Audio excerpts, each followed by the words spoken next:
गुरुर्ब्रह्मा गुरुर्विष्णु गुरुर्देवो महेश्वरः गुरुर्साक्षात् परब्रह्म तस्मै श्रीगुरवे नमः। जन्माद्यस्य तोऽन्वयादितरतश्चार्थेष्वभिज्ञः स्वराट् तेन ब्रह्महृदायादिकवये मुह्यन्ति यत्सूरयः। तेजो वारि मृदां यथा विनिमयो यत्र त्रिसर्गो मृषा धाम्ना स्वेन सदा निरस्तकुहकं सत्यं परं धीमहि। हरे कृष्ण कृष्ण कृष्ण हरे हरे, हरे राम राम राम हरे। समुपस्थित दशो दिशाओं के स्वामी गुरुदेव आचार्य देव नंद नंदन त्रिदेव एवं हमारे श्री ठाकुर जी के रस के अनुरागी वृंद सभी केवल चरण कमलों में सादर नमन। आइए हम लोग पुनः श्रीमद् भागवत जी के रसपान करें। हम लोग प्रथम स्कंद में हैं, चतुर्थ अध्याय में हैं और आज मंत्र संख्या 29 है। 29 मंत्र पर हम लोग आ जाएं। हम सभी जानते हैं कि भागवत क्या है। संसार के विभिन्न कर्मों को किस प्रकार से हम निभाएं, संसार में हम कैसे रहें, इसकी सीख हमें रामायण देती।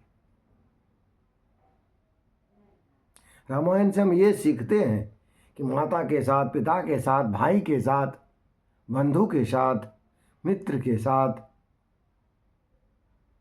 अपने परिजन के साथ किस प्रकार से व्यवहार करें, उनके साथ किस प्रकार हम अपने भावों, विचारों, वाणी को प्रकट करें, जिससे कि संसार सुखमय व्यतीत हो। यही बात भागवत हमें क्या सिखाती। भागवत से हम सभी सीखते हैं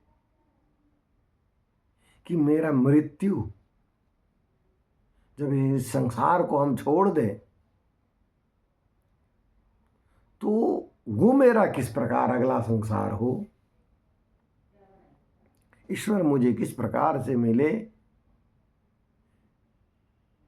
मृत्यु मेरा कैसे सुखमय हो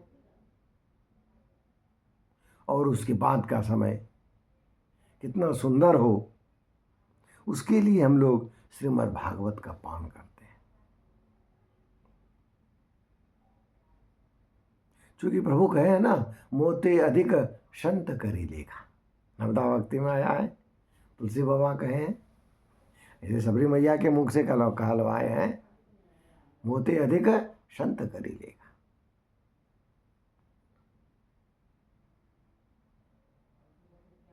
तो आप जितने भी भगवान के भक्त हैं, भगवान के दास हैं, भगवान के रस के रसिक हैं, उनकी कथा के जो मर्मज्ञ हैं,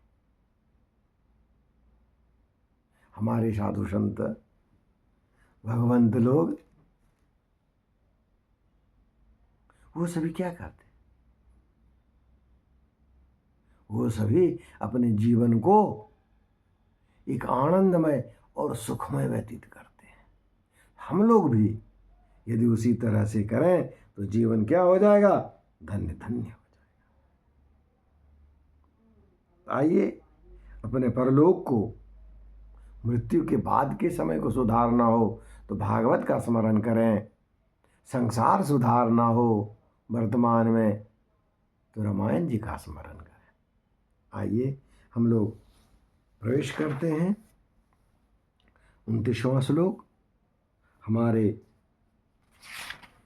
सूत जी महाराज कह रहे हैं, भारतव्यपदेशेन याम्नायार्थश्च दर्शिता दृश्यते यते धर्मादि स्त्री शूद्रादिभिरप्युत।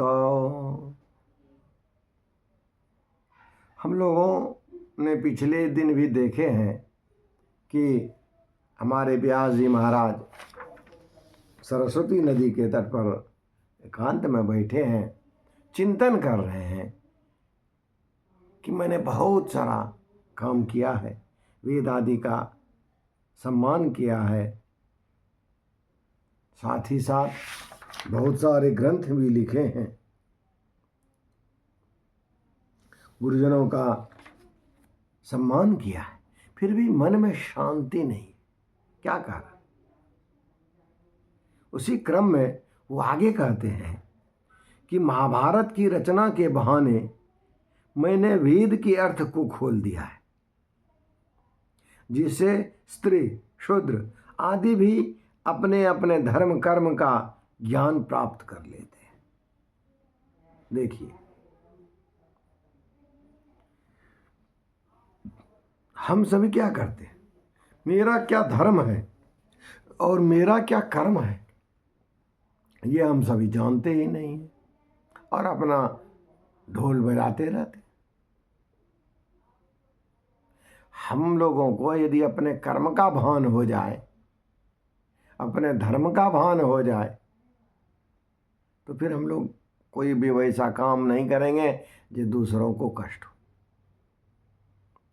तो व्यास जी महाराज कहते हैं कि महाभारत की जब मैंने रचना की तो मनोवेद का जो अर्थ है उसी को रख दिया है।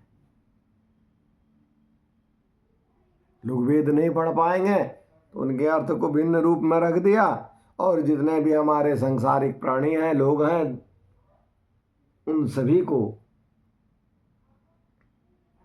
उनका क्या कर्म है, आप जिस वर्ण के हैं उस वर्ण के लोगों के साथ आपका क्या व्यवहार रहेगा, आपका क्या कर्म रहेगा, इन सभी को भली भांति लोग उसको पढ़ करके, जान करके, समझ करके कर लेते हैं। लेकिन फिर भी मुझे शांति नहीं मिली। इसी चिंतन में हमारे व्यास जी महाराज हैं। आइए थोड़ा सा हम लोग भगवत नाम ले लें कि कलयुग केवल नाम आधारा। हम लोग केवल नाम ले लें, और जैसे नाम लेंगे, नाम लेते लेते लेते भवसागर से तर जाएंगे। नहीं, आइए नाम लेते हैं। हरे कृष्ण कृष्ण कृष्ण हरे हरे, हरे राम राम राम हरे हरे।